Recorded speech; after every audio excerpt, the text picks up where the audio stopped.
Hello, hello, everybody, and welcome to today's show. I thought I would take some time today, as I have been, many of us are, looking at the end of the year, which is zooming by if you are watching or listening to me live. And I made a couple of top 10 lists. And so for my first break, I'm going to do the top 10 things that you can stay motivated, self-improvement tips to lead a successful life. So that's going to be the first segment today, which I think we're all going to enjoy. And then I've got some more surprises for you. So for me personally, how are things going? Well, I just did my first live event in the last 2 years. I normally do a live event every 2 or 3 months. Hadn't done one in 2 years, thanks to all of the craziness that the world has been brewing up. And it was wonderful. It was wonderful to see people in person. It was wonderful to hug, to love on people. It's called Forbes Factor Live, www.Forbes Factor Live. It is an intimate experience for 24 to 30 people.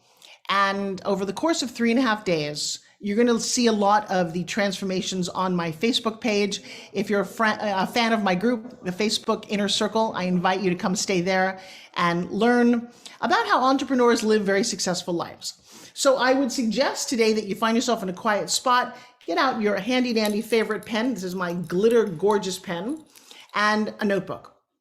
Because one of the things that I'm a fan of is how you do something is how you do everything. So if I can look in your car, your pantry, or your vanity, in drawers, are you full of clutter? Are you carefree? Are you someone who holds on to the past? And all of these things become vitally important, I think, as you want to live a fruitful, healthy, fun life. Now, we call this the Forbes Factor: health, wealth, and happiness. Wealth doesn't have to be financial. Wealth is friends. Wealth is how you feel about yourself. And health is absolutely wealth, as we're all coming to understand. So let me zoom through some of these and see if this inspires you. I invite you, if you listen on Voice America Live, that's great. I love you guys. Certainly we replay a lot. We also live on iTunes. And if you do love the show, leave a review. All right. So in no particular order, it wasn't like 10 to 1. I was ruminating over what are some of the tips that I have garnered, because I've interviewed a lot of very successful people. And I hang out with people like Deepak Chopra, Les Brown, Jack Canfield, Damon John, Kevin Harrington from Shark Tank. I've had a lot of amazing friends over the years. I had a chance this morning to talk to Tiffany Haddish, who on Clubhouse alone has 5.7 million fans. And what I got was how humble, whatever level you're at, if you get a lot of money and you're an idiot, you'll be an idiot with a lot of money.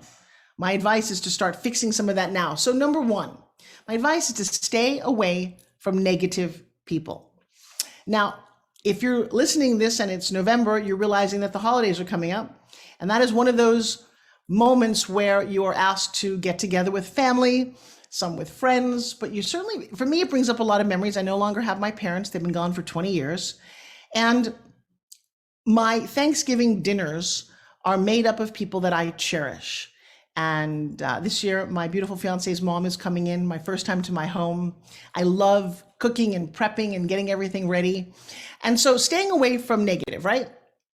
Here's the thing about negative people is that they are designed to bring you down. And if you hang out with them and you know who they are, they never see the glass half full. It just absolutely blows my mind. But I'm also a fan of coaching people.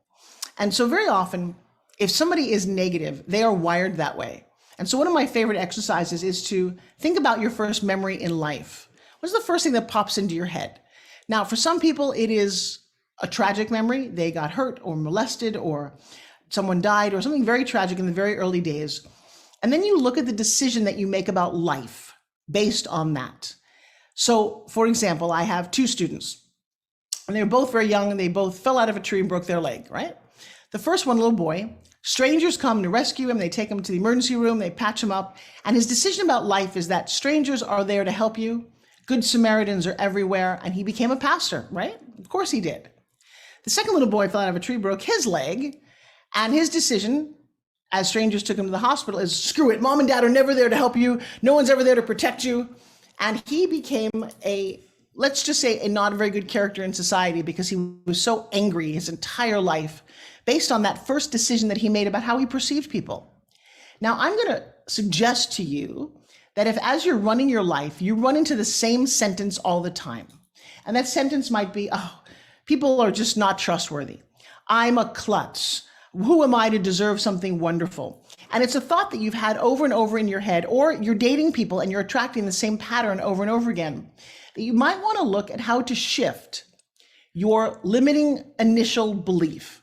I don't know that you can do it all by yourself, but if you're listening to me, at least you're more aware that you actually have some control. Now, here's the crazy thing.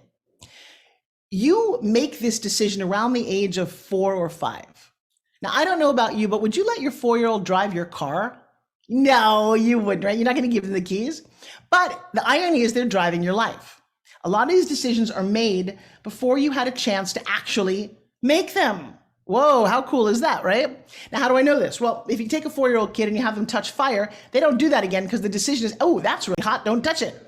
And so you're making decisions all over the place. If the decision that you've made is not serving you, then it is time to change it, because I guarantee if you don't clean out the closet of your life, your future is going to get written from your past. Now, I'm dropping lots of nuggets here and lots of good, fun information. So again, write some notes. What I just said is that if you don't clean out the closet of your past, and you'll know this when you meet somebody new and they can't wait to tell you, oh, all the negative things that they've been through. Let me tell you what happened here and here. And why are we wasting any time doing that? Because that's what we do. We take our negative past and we create our future with it. We'll choose the wrong person based on our relationship with a father we had. We'll not trust girlfriends because mom did something.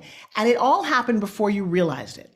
So the good news is it's changeable. The bad news is if you're not aware of it, it actually runs your life for you. And you always play catch up. And you're always wondering, wouldn't it be nice if things were a little different? Well, I will tell you, if you go to pitchsecretsmasterclass.com, I teach a little $19 training that's an entry to my world, because I love teaching this. I love holding a mirror up to people to have them go, whoa, I didn't realize that this was running my life. I didn't realize that I allow these people in my life because it's my pattern, it's my history. Well, you don't need to do that. I do want to say hi to Miss Regina. She just popped into my Facebook Live. We simulcast out there as well. She's a woman who's gone through my training and let some old baggage go. And I'll tell you what, it's absolutely fascinating when you do this. You become lighter. So if you feel this holiday season that you are carrying, like I just go, ugh, and then you invite negative people in, oh, everything just becomes negative. Now, on the other side of the coin, really upbeat, positive people can be annoying, especially ones that aren't authentic. Yeah, those are negative people with icing. They're covering up a cake that's not a good flavor and they don't want you to see it. That's also negativity. So whether you decide to change your friends, delete some family members, I advise you for this holiday season moving forward to 2022 that you erase, delete, or just shy away from people that bring you down. It's hard enough to stay positive without all those people weighing you down.